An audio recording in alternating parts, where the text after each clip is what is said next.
घरों का निर्माण हम बहुत ही प्राचीन वक्त से करते आ रहे हैं।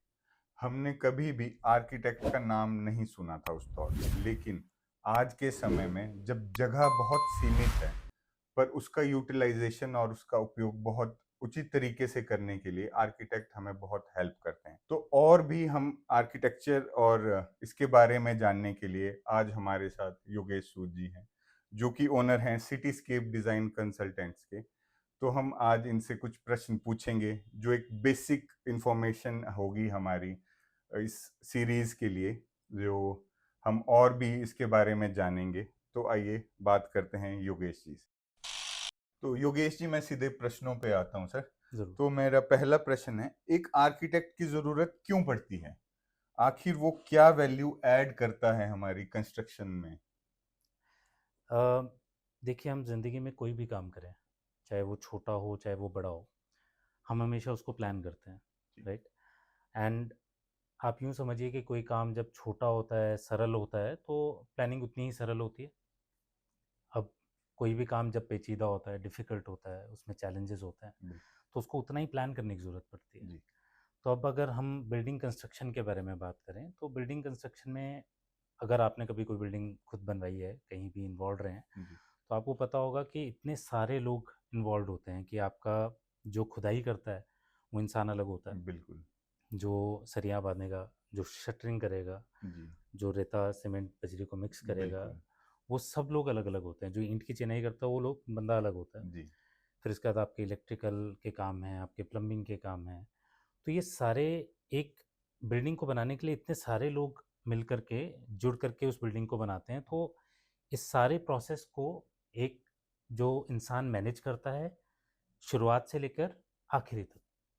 तो वो जो इंसान है, वो एक्चुअली एक आर्किटेक्ट होता है। वो हर एक चीज़ को प्लान करता है जी। कि आपके अगर अगर एक सिंपल से घर की बात करें, तो अगर हमारा घर कैसा बनेगा, उसमें कितने कमरों की रिक्वायरमेंट है, उनके साइज़ेज़ कैसे होने चाहिए, ईच एंड एवरीथिंग। तो वहाँ से लेकर के फिर उसका जो टेक्निकल इम्प्लीकेशन है, जिसमें कि उसकी फाउंडेशन कैसी बननी चाहिए, वो जगह कैसी है, उसको क्या सूट करेगा, क्या नहीं करेगा, आपका सन का डायरेक्शन कैसा है। तो ये सारी चीज़ों को प्लान करना, और उसके बाद जब वो कंस्ट्रक्ट हो रही है, तो उसके लिए टेक्निकल एक्सपर्टीज़ प्रोवाइड करना, ये जी। सारा का सारा जो ज़ोन है, ये आर्किटेक्ट के दायरे में आता जी। है। जी। तो योगेश जी, मैं अगले प्रश्न पे आता हूँ। अभी आपने बात की कि आप सब कुछ मैनेज करते हैं, एक आर्किटेक्चरल वे से पूरा गाइड करते हैं उनको। तो मेरा एक प्रश्न, अगला प्रश्न उसी के रिगार्डिंग है। एक आर्किटेक्ट और एक कॉन्ट्रैक्टर में क्या फ़र्क होता है? देखिए, पहले तो डेफ़िनेशन का ही फ़र्क है। आर्किटेक्ट का काम अलग है और कॉन्ट्रैक्टर का काम अलग है। जी। तो पहली बात तो हम ये करेंगे कि दोनों अलग लोग हैं। ये थोड़ा-सा मिसकंसेप्शन भी है, बिकॉज़ काफ़ी बार ऐसा भी होता है कि लोग कॉन्ट्रैक्टर के पास पहले जाते हैं, जी। सीधे-सीधे, क्योंकि उन्हें ये लगता है कि ये कॉन्ट्रैक्टर है, ये हमारी बिल्डिंग बनाएगा। जी। और कॉन्ट्रैक्टर फिर फर्दर उनको, आजकल थोड़े से मैं कहूँगा कॉन्ट्रैक्टर्स भी समझदार हो गए हैं, तो वो गाइड करते हैं फिर फर्दर कि अ, आपको मेरे पास आने से पहले आर्किटेक्ट के पास जाना है। जी, क्योंकि आजकल शायद वो नॉर्म्स स्ट्रिक्ट हैं, तो हाँ, नॉर्म्स की तो बात देखिए है ही है। नॉर्म्स की ज़रूरत के हिसाब से तो आपको आर्किटेक्ट के पास जाना ही पड़ेगा, बिल्कुल। बिकॉज़ आपको अब बिल्डिंग को पास कराना पड़ता है, सब चीज़ें करनी जी। पड़ती हैं, ठीक है? तो मैं यूँ कहूँगा कि जो पहली डेफ़िनेशन का फ़र्क है कि एक आर्किटेक्ट का ज़ोन क्या है और एक कॉन्ट्रैक्टर का ज़ोन क्या है। तो जो आर्किटेक्ट है वो अ, आपके लिए हर चीज़ प्लान करता है। वो वहाँ पे एक कंसल्टेंट है। तो वो आपको हर चीज़ प्लान करके देगा, वो आपको हर चीज़ की टेक्निकल नॉलेज जो है प्रोवाइड कराएगा in the form of drawings, ठीक है? तो जो कॉन्ट्रैक्टर है, उसका काम एक्चुअली उसको एग्ज़ीक्यूट करना है। तो हुँ। जो भी एक आर्किटेक्ट ने आपको डिज़ाइन प्रोवाइड किया, उसको बनाने के लिए 3D व्यूज़ बनाए, जी। ड्राइंग्स बनाई, तो उसके हिसाब से उसको एग्ज़ैक्टली ज़मीन पे खड़ा करना, ये एक कॉन्ट्रैक्टर का काम है। तो ये तो बात होगी, बट कि उन दोनों की बाय डेफिनेशन क्या अलग-अलग जी। रोल्स हैं। अब अगर हम बात करें कि जो एक थोड़ा इम्पोर्टेंट फैक्टर है, वो है सोच का।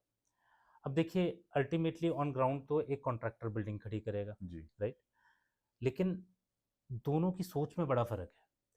एक आर्किटेक्ट आपसे हमेशा, एक अच्छा आर्किटेक्ट आई वुड से, हमेशा आपके साथ पहले हर चीज़ डिस्कस करेगा, वो आपके बारे में जानेगा। जी, आपको क्या पसंद है, आपको बिल्कुल। कैसी चीज़ें अच्छी लगती हैं, आपकी वाइफ़ को क्या पसंद है, आपके बच्चे को क्या पसंद है, आपके पेरेंट्स की एज कितनी है, उनके घुटनों में दर्द है या नहीं है। जी, बिकॉज़ अगर अभी मैं सिर्फ़ एक घर के कॉन्टेक्स्ट में ये बात कर जी, रहा हूँ, जी। क्योंकि एक आर्किटेक्ट इस नज़रिए से सोचता है कि जो भी स्पेस वो आपके लिए डिज़ाइन करेगा, वो आज के वक़्त में उसकी क्या ज़रूरत है, हुँ, क्या रिक्वायरमेंट है और आने वाले समय में वो कैसे चेंज होना चाहिए। जी। तो आने वाले 10 सालों में, 15 सालों में, 20 सालों में क्या वो स्पेस जो भी आप डिज़ाइन कर रहे हैं, क्या वो रिलेवेंट रहेगा? हुँ, ठीक है? तो एक अच्छा आर्किटेक्ट हमेशा इस चीज़ के बारे में सोचेगा। जी। कॉन्ट्रैक्टर का ये स्कोप ही नहीं है, उसका ये काम ही नहीं है। ठीक है? वो इम्प्लीमेंट वो करते हैं इम्प्लीमेंट बेसिकली। करेगा। जी। नो डाउट आप यूँ समझ सकते हैं कि एक कॉन्ट्रैक्टर आपको कई प्रैक्टिकल चीज़ों में आपको अपनी तरफ से गाइड करेगा, हुँ, आपको चीज़ें बताएगा। लेकिन वो चीज़ें हमेशा आपका जो आर्किटेक्ट है, वो हमेशा उस ज़ोन में हमेशा पहले खड़ा होगा टू डिस्कस दोज़ थिंग्स। हुँ, if there is any site related issue और एनीथिंग तो कॉन्ट्रैक्टर आर्किटेक्ट से डिस्कस करता है, आर्किटेक्ट फर्दर उसके ऊपर एक्शन लेता जी। है, बताता है कि इसको यूँ चेंज करेंगे या जो भी उसके रिगार्डिंग सॉल्यूशन हुँ, चाहिए होगा। तो बेसिकली एक तो उनका ज़ोन्स ही अलग हैं, बट मोर इम्पोर्टेंटली उनकी सोच का भी फ़र्क है कि आर्किटेक्ट ने बहुत सारी चीज़ों को ध्यान में रखते हुए डिज़ाइन करना है, जो कि बहुत ज़्यादा पर्सनलाइज़्ड होगा, जी, आपकी रिक्वायरमेंट के हिसाब से, बिल्कुल। आपकी सोच के हिसाब से। कॉन्ट्रैक्टर का काम उसको इम्प्लीमेंट करना है। तो तो ये मेजर डिफरेंस बेसिक एक मायने में अगर कहा जाए, तो आर्किटेक्ट एक विज़न है। प्रोवाइड एग्ज़ैक्टली, करते हैं एग्ज़ैक्टली। और जो कॉन्ट्रैक्टर हैं, वो सिर्फ़ इम्प्लीमेंट करते वो हैं। उसको इम्प्लीमेंट करते हैं। जी। बिल्कुल। तो सर अगला प्रश्न पे आता हूँ मैं। एक बिल्डिंग बनाने के लिए आर्किटेक्ट को कब इन्वॉल्व करना चाहिए? बिल्कुल शुरुआत में। क्योंकि बेसिकली देखा जाए ना जैसे हम हिमाचल की बात लेते हैं पहाड़ों में ना, लोग कंस्ट्रक्शन कर देते हैं। अब पीछे जो मैं 5 साल का टाइम पीरियड लूँ या 7 साल का टाइम पीरियड लूँ, तो एमसी जो है नगर निगम हमारा वो काफ़ी एक्सपैंड किया है उन्होंने। तो लोगों ने अपने हिसाब से कंस्ट्रक्शन कर दी थी और वो सब कुछ था। हुँ। फिर उसके बाद जब वो चीज़ इम्प्लीमेंट हो गई, फिर उनको आर्किटेक्ट्स के पास आना पड़ा। क्योंकि वो एक अवेयरनेस भी नहीं थी, एक बेसिक जो एक नॉलेज नहीं थी उनको। तो ये एक प्रश्न मैं चाहता हूँ आप इसका जवाब दें। देखिए हम शायद ये अभी जो सारी बातचीत कर रहे हैं वो एक काइंड ऑफ अवेयरनेस ही है, जी, ठीक है? तो सिंपल सीधा-सा बात है, जब आप अपना प्लॉट खरीदते हैं, ठीक है? जी। तो खरीदने से पहले अगर आप आर्किटेक्ट को इन्वॉल्व कर पाएँ, तो वो बहुत बढ़िया चीज़ है क्योंकि कई बार हमारे साथ ऐसा होता है कि लोगों ने अपने नज़रिए से तो बहुत अच्छी ज़मीन ली होती है। हुँ, स्पेशली आप हिमाचल की जैसे बात कर रहे थे पहाड़ी इलाकों की, जी। तो वहाँ ये चैलेंज थोड़ा और ज़्यादा बढ़ जाता है। हुँ, तो ऐसा होता है कि कई बार हमारे पास लोग आते हैं और वो कहते हैं जी हमने बहुत बढ़िया, बहुत बड़ा लैंड लिया हुआ है और हमें हुँ, अच्छा-सा घर बनाना है या अच्छी-सी बिल्डिंग बनानी है। लेकिन जब हम साइट पे जाते हैं तो हमारा नज़रिया जब हम अपने टेक्निकली उस चीज़ को एनालाइज़ करते हैं तो समझ में आता है कि ये उतनी अच्छी नहीं है जितनी जी। आपको लग रही थी। और उतनी बड़ी भी नहीं है जितना वो क्योंकि सोच रहे उनको लगता है हमने इतना कनाल ले लिया या हैं। इतने जी, जी, जी। मरले ले लिए और ये हो गया, लेकिन वो ये नहीं देखते उसमें यूज़ेबल एरिया कितना है। बिल्कुल। वो ये नहीं देख पाते कि भई हमारा सन का पाथ कैसा है, कहीं ऐसा तो नहीं है कि हम बिल्डिंग बना देंगे तो शैडो इतना पड़ रहा है हुँ, कि आप जगहें इस्तेमाल नहीं कर जी, पा रहे जी। क्योंकि हिमाचल जैसी जगह में तो सन का इम्पोर्टेंस भी बहुत बिल्कुल, ज़्यादा है, बिल्कुल सर। ठीक है? तो आइडियली जब शुरुआत में आप इन्वॉल्व करें तो एक आर्किटेक्ट आपको हेल्प कर सकता है इन choosing of the site also कि जी, आपको ये साइट लेनी चाहिए, ये साइट लेनी चाहिए, आपके क्या रिक्वायरमेंट है, सब चीज़ों को समझ के वो बिल्कुल। आपको गाइड कर सकता है। और फिर उसके बाद ऑफ कोर्स एक बार प्लानिंग शुरू हो जाएगा तो आर्किटेक्ट का तो काम आइडियल तो यही है कि जब आपने बिल्डिंग का प्लानिंग शुरू करा, तो वहाँ से लेकर के एंड तक जब तक कि आप उसमें एंटर नहीं कर जाते बिल्डिंग में, जी, वो आपके साथ रहता है पूरी बिल्कुल। प्लानिंग, पूरी एग्ज़ीक्यूशन के दौरान। जी। तो सर अभी तक हमने बात कर ली हायर कब किया आर्किटेक्ट को हमने, उन्होंने डिज़ाइन किया, ये किया। अब आ जाते हैं हम कॉस्टिंग पे। तो मेरा प्रश्न अब कॉस्टिंग से रिलेटेड है। एक बिल्डिंग के कंस्ट्रक्शन में कितना कॉस्ट लगता है और उसे हम कैसे कैलकुलेट करते हैं? सिंपल आंसर तो ये है कि अ, एक पर्टिकुलर कॉस्ट है जो आपका कहीं नहीं जाएगा, वो आपका लगेगा ही लगेगा और वो जो सिविल वर्क होता है जिसमें कि आप अपनी बिल्डिंग के लिए फाउंडेशन बना रहे हैं, कॉलम्स खड़े कर रहे हैं या बेसिक फ्रेम हाँ, जो है। बेसिक फ्रेमवर्क जो है या सिर्फ ईंटों की चिनाई है जिसको हम लोड जी। बेयरिंग स्ट्रक्चर कहते हैं। तो अगर वो सब कुछ भी करना है तो उसमें जो बेसिक कॉस्ट जानी है वो तो आपकी जानी जानी है, हुँ, ठीक है?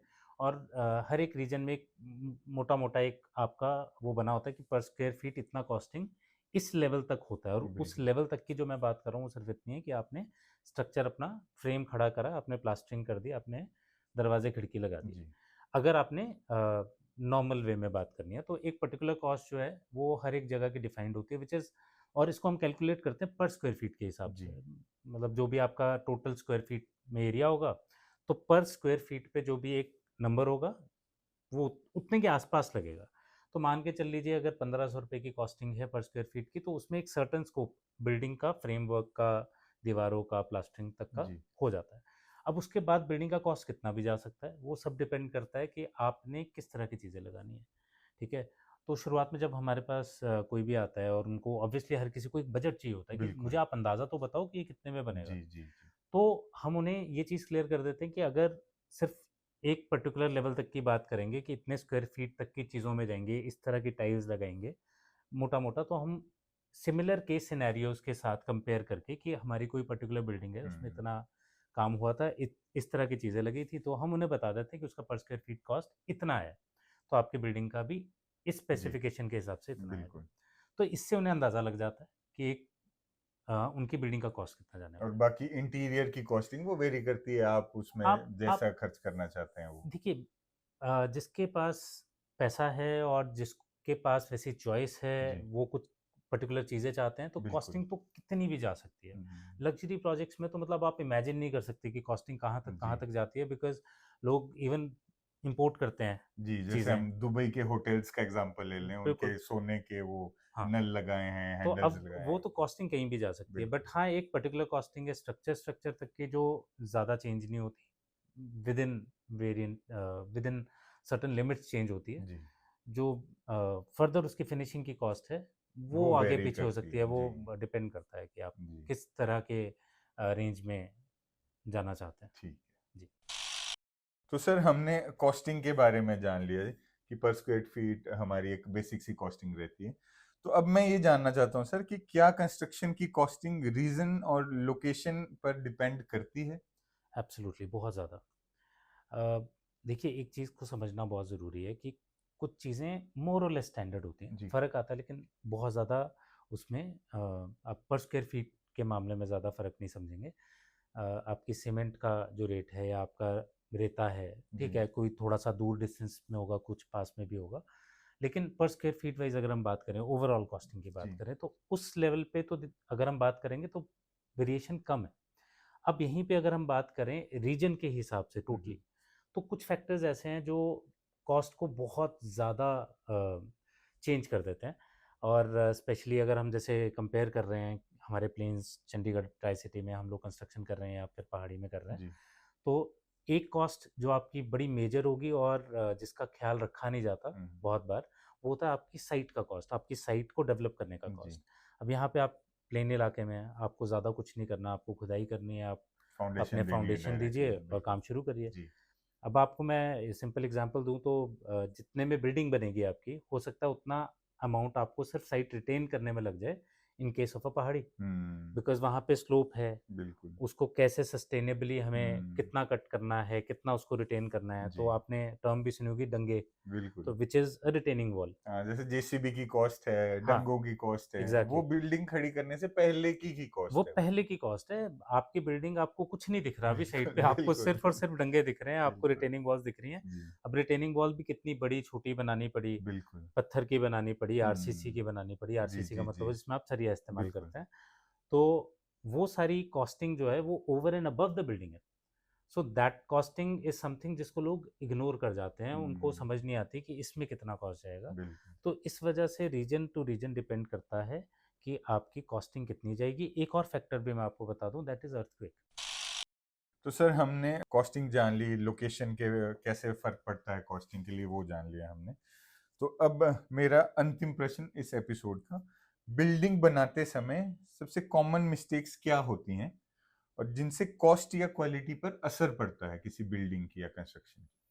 देखिए, कॉस्ट पे या क्वालिटी की अगर हम बात करते हो तो सिंपल तरीके में तो ये जाने कि जहाँ पे भी कोई भी ऐसी मिस्टेक जिसका आपको बाद में मेंटेनेंस के आपके खर्चे ज़्यादा हों, जी तो वो वाली कॉस्टिंग है जो आपको हमेशा अखरेगी, वो आपको हमेशा लगेगा कि ये एक्स्ट्रा हो गया। हम्म, और कुछ एक चीज़ें हम अगर आप नॉर्मली हम लोग हमारे आसपास बिल्डिंग्स ही बिल्डिंग्स हैं, अगर आप नॉर्मली देखोगे तो 2-4 चीज़ें बहुत कॉमन है हम्म, और हर जगह होती हैं। एक आप सीलन की प्रॉब्लम हर जगह देखते हैं। बिल्कुल। एक आप प्लम्बिंग के इश्यूज़ बहुत देखते हम्म, हैं कि फॉल स्मेल आती है टॉयलेट्स में जी से, जी ठीक है? जी तो ये कुछ चीज़ें हैं जो बहुत ज़्यादा कॉमन है, वैसे तो मिस्टेक्स बहुत सारी हैं जो जिनको अवॉइड किया जा सकता है। But at the top of my head ये सबसे पहले आती हैं बिकॉज़ ये हर जगह देखने को मिलती हैं। बिल्कुल, ये दिखती हैं सर, ये और दिखती नॉर्मल हैं और रेगुलरली। सबसे ज़्यादा क्या होता है ना, इनकी मेंटेनेंस कॉस्ट बहुत ज़्यादा होती है। अब हम्म, आपकी सीलन का इशू है, अब आपने नहीं शुरुआत में बहुत बेसिक चीज़ों का ख्याल नहीं रखा, जी आपने वो गाइडेंस नहीं ली या आपको मिली नहीं, तो अल्टीमेटली क्योंकि सीलन ऐसी चीज़ है कि आपका पानी जो है वो उसका लीकेज किसी एक पॉइंट पे होगा, लेकिन वो आपको सीलन कहीं और दिखेगा दिखेगी, कहीं और, बिल्कुल। राइट? आप उसको ट्रीट करते रह जाएँगे। हम्म, अभी तो हालाँकि हमारे पास ऐसी मशीन्स और सब कुछ भी आ चुका है कि आप you can take care of it in a better way, but that involves कि आप डिसमेंटल करो, जी, और तोड़ो, कॉस्ट इंक्रीज है वो। कॉस्ट इंक्रीज़ है और बार-बार का इंक्रीज़ है। हाँ जी। सिर्फ़ एक बार का इंक्रीज़ नहीं है। आपने आज हम्म, ठीक किया, रूट कॉज़ पता नहीं चलता, ठीक है? फिर क्योंकि वो पानी छह तो महीने ट्रैवल में करता फिर है, से वो आ कैपिलरी जाएगा। एक्शन के थ्रू पानी आ रहा है, आपने बिल्कुल। डीपीसी नहीं डाली नीचे, हम्म, ठीक है? तो कई ऐसी चीज़ें होती हैं जिसकी वजह से बाद में मेंटेनेंस के कॉस्ट बढ़ते हैं। जी हर दूसरे-तीसरे साल आप उस पे पैसा लगाते हैं, बिल्कुल। जबकि शुरुआत में आपने शायद उसका बारली 10% लगाया होता, हम्म, अगर आपको गाइडेंस उसकी मिली होती। जी जी तो वो बड़ी इंपॉर्टेंट चीज़ है। ऐसे ही प्लम्बिंग के इश्यूज़ हैं, फॉल स्मेल वगैरह में टॉयलेट से बिल्कुल। बहुत कॉमन है, जी जो आती है। आप बार-बार सफाइयाँ कर रहे हैं, चीज़ें कर रहे हैं, लेकिन इसके हम्म, बावजूद नहीं जा रही, ठीक है? आप एयर फ्रेशनर्स यूज़ कर रहे हैं, ये सब करने की ज़रूरत ही नहीं है। वो सिस्टम्स अगर सही तरीके से इस्तेमाल किए जाएँ, गाइडेंस के साथ किए जाएँ, टेक्निकली सही किए जी जाएँ, तो बहुत बेसिक प्रॉब्लम्स जो हैं, वो बिल्डिंग्स में नहीं आती हैं, हम्म, ठीक है? लेकिन इसके लिए गाइडेंस ज़रूरी है, टेक्निकल एक्सपर्टीज़ ज़रूरी है, कंट्रोल होना साइट पे बहुत ज़रूरी है, जब वो जी बिल्डिंग खड़ी हो रही है। बिल्कुल। तो ये चीज़ें हैं जिनका anything which will create a cost factor in maintenance, all of those things are very common. Hmm, और ऐसे कई चीज़ें हैं जो हमारी बिल्डिंग्स में आपको देखने में मिलेंगी आमतौर पे। जी। तो आज हमने योगेश जी से आर्किटेक्ट के एक बेसिक जो नीड होती है हमारी घर के लिए या किसी भी कंस्ट्रक्शन के लिए, उस बारे में जाना।